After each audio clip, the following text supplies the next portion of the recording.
Hello বন্ধুরা, দেখো এটা আমাদের গ্রামের পরিবেশ। মোরাম রাস্তা, একটু ভেতর দিকে গ্রামে মেন রোড আছে কিছুটা গিয়ে।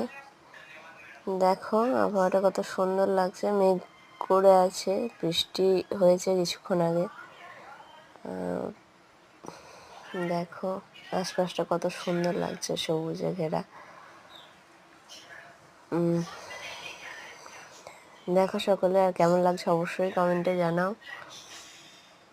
লাইক শেয়ার সাবস্ক্রাইব করে দিও। দেখো ওগুলো পাথর কেটে ওগুলো জল জমে আছে, কত সুন্দর লাগছে দেখতে, খুব সুন্দর লাগছে। সাধারণভাবে এই আশপাশের জায়গাগুলো যে এতটা সুন্দর লাগে আগে অতটা ভাবতাম না। এখন ভিডিও করার মাধ্যমে সবগুলো জানতে পারছি, দেখতে পাচ্ছি, তোমাদের সাথেও শেয়ার করতে পারছি। Please like share and subscribe করে দিও। আর তোমাদের যা মনে হয় এগুলো দেখে ভালো লাগলে ভালো, খারাপ লাগলে খারাপ, অবশ্যই কমেন্ট করো। আমি অপেক্ষায় বসে আছি তোমাদের কমেন্টের। অবশ্যই কমেন্ট করো। টাটা।